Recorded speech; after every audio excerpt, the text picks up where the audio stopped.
se le encarga a un teniente de la Armada, teniente y la vaca, se le encarga que saca cargo de esto. Fue una forma de sacar este grupo del montón, sacando del tema. Y el teniente y la vaca fue tan proactivo, fue tan eficiente, que su informe lo llevó a terreno y hizo incluso hasta los mapas donde estaban los terrenos ancestrales de los Rapa Nui. Y eso está publicado recientemente porque fue sacado un archivo por un historiador Rapa Nui y él lo tiene acreditado, un archivo oficial del Estado chileno. Si se fijan en esta ley, que se puede por internet incluso todavía, la ley 3254 establece, da un plazo para regularizar las tierras en Rapa Nui. Y el plazo tiene que ver con la tasación de las tierras. ¿Por qué? Porque en ese tiempo los propietarios podían votar, era un voto censitario. O sea, Rapa Nui se tenían derecho a voto, perdón, se tenían derecho a la tierra, y los chilenos se tenían derecho a la tierra, tenían derecho a voto. Si no, no lo tenían. Pues bien, se perdieron los documentos del año 14 o 17 en adelante y tenemos respaldados, fotocopiados y existen ya del año 26 en adelante. Y con fecha 8 de febrero del año 26, Carlos Recabarren Larraona le entrega a la sucesión Itutepique un título provisorio de dominio. El título provisorio, ¿por qué provisorio? Porque el Armada no era el título definitivo. Es por eso. ¿Qué hacía él? Él constataba dónde vivían los Rapa Nui. Aunque pareciera por la redacción que el Estado le estaba dando un terreno a la familia, no es así. Esta gente vivía ahí antes que llegara el Estado chileno. Esto tiene que ver con la soberanía. Yo estoy convencido de la chilenidad de Pascua, tengo un alto concepto de la soberanía, del patriotismo, pero no puedo sobreponer eso solo de la propiedad y los derechos de las personas. Si el Estado no está para avasallarnos, el Estado está para cuidarnos, para apoyarnos, no debería ser de otra manera, aunque en la práctica no sea. Nos encontramos con que aquí hay una referencia al terreno que esta familia ocupaba, que era en 1926.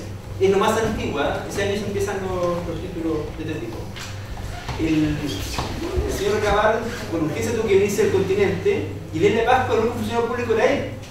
¿Y por qué estaba él? Porque era su delegado marítimo y más cuidaba a los renegados.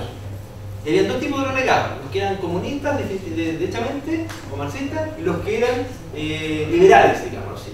Y entre ellos había un oficial de ejército que se llama Carlos Millán, que lo tiene que reemplazar.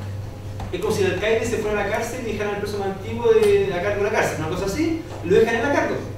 Esto no es nuevo. Cuando la colonia chilena, después de 4 años de abandono, tiene que volverse al continente en 1892, días antes había naufragado un barco y convencen a Carlos Higgins, uno de los náufragos, que se quede de gobernador, porque si sean todos chilenos se perdía la isla. Y bajo la promesa de un estipendio cuando volviera al continente se quedó de gobernador y fue el único chileno por varios años también, hasta que se arrendó la isla. Este señor Millán, que era mayor de ejército, era artillero, tenía un gran manejo de la carta topográfica, se le ocurrió levantar la topografía de la isla. Perdón, no, los deslindes de los terrenos, los deslindes de los terrenos. Porque antes habían recibido una cantidad de metros cuadrados calculado, que era porque habían pircas.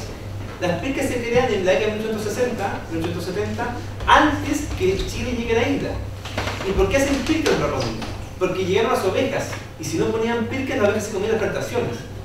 Entonces, de para adelante, nadie corría las pircas. Cambiaban los ocupantes, hacían nuevas pircas, pero no desplazaban pircas.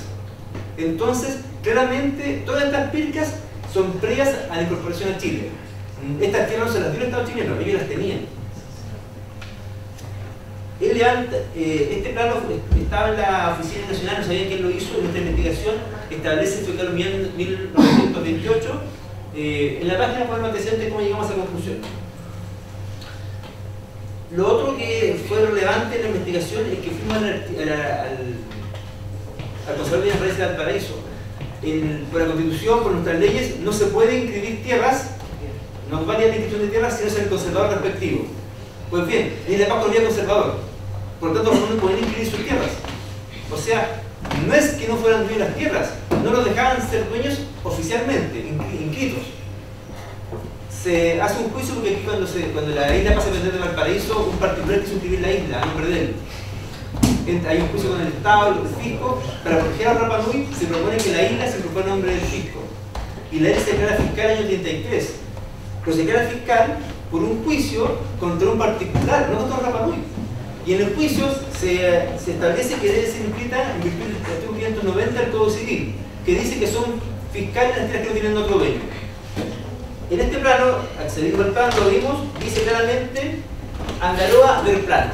¿Qué otro plano? Es el plano de las propiedades. Por lo tanto, se entiende según la inscripción fiscal, pues yo lo entiendo así, o lo estamos poniendo como tesis, como hipótesis de trabajo, que toda la isla podría haber sido fiscal, si asumimos que puede ser fiscal, salvo Angaroa, que es donde los Ramones vivían. Por lo demás dice ERT en proyecto. ERT, si consultáramos hoy día en una municipalidad, ¿qué significa? Significa estudio de regulación de títulos.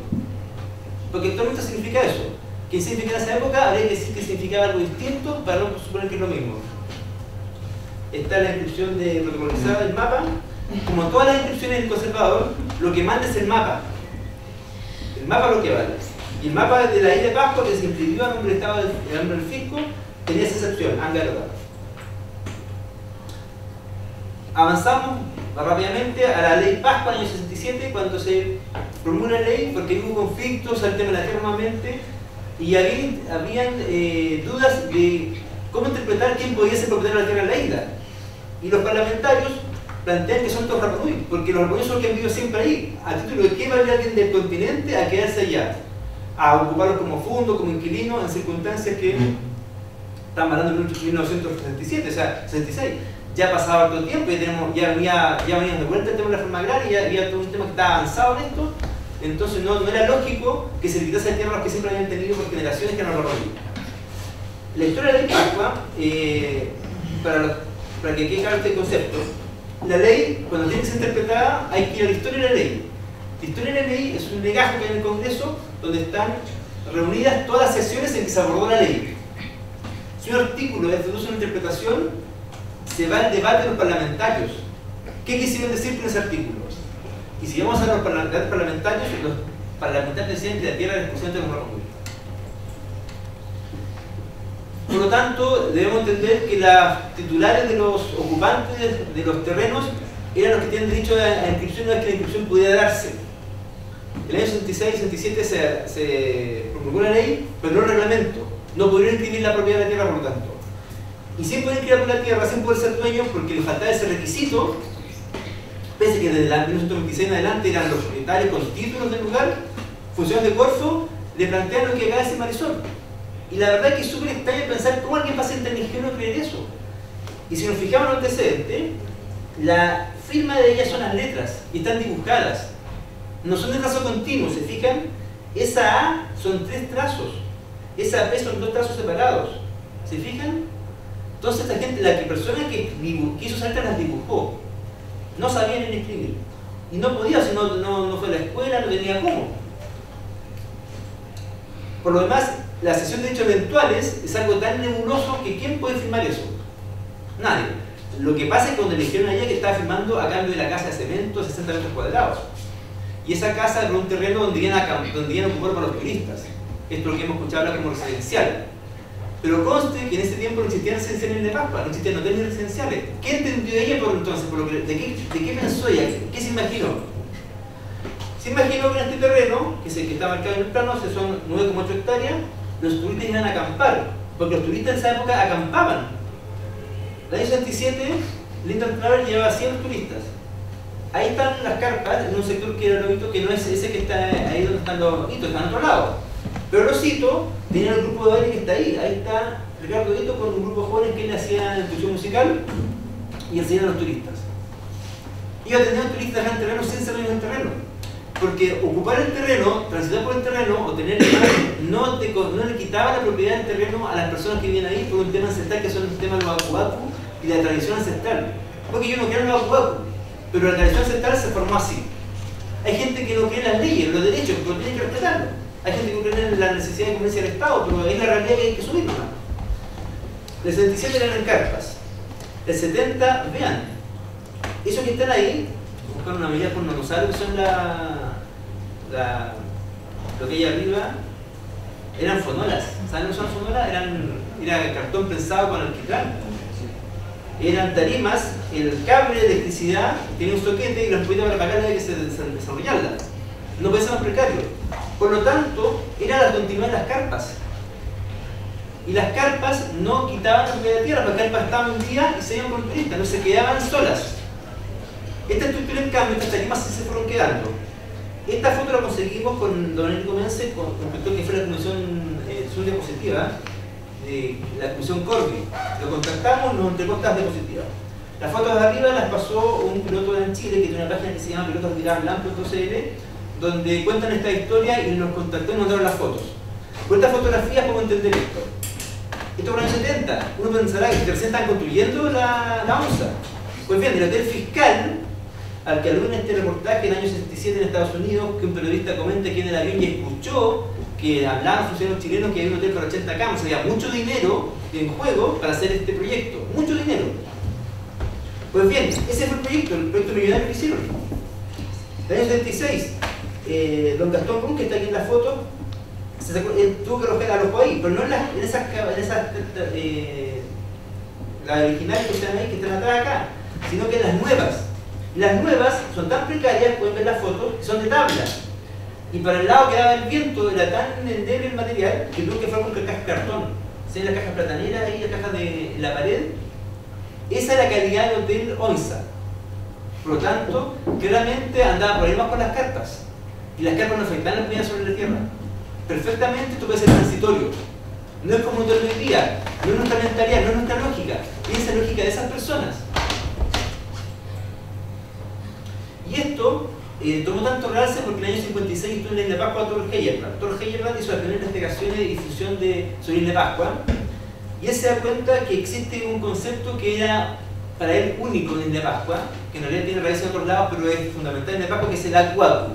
El Acuacu son los espíritus de los ancestros, pero estos espíritus tienen jurisdicción territorial. El espíritu viene al terreno de la familia. Y si entra en la familia, mi espíritu ancestral protector llega hasta aquí nomás. Pueden entrar a mi terreno y quitarme todo lo que tengo, pueden incluso matarme, pero no se pueden ir a mi terreno, porque el terreno está ahí están los ancestros, están los espíritus que vienen en los acuacu. Los Moy Cava Cava representan el acuacu, porque antiguamente los cadáveres se secaban. Este espíritu ancestral ayudaba a la generación de la tierra, a la fecundidad, protegía los malos espíritus y cuidaba dentro del terreno a los habitantes. Pero si yo me salgo del margen de mi terreno, mi acuacu no me puede cuidar. Quedo merced del otro acuacu. Y la sabiduría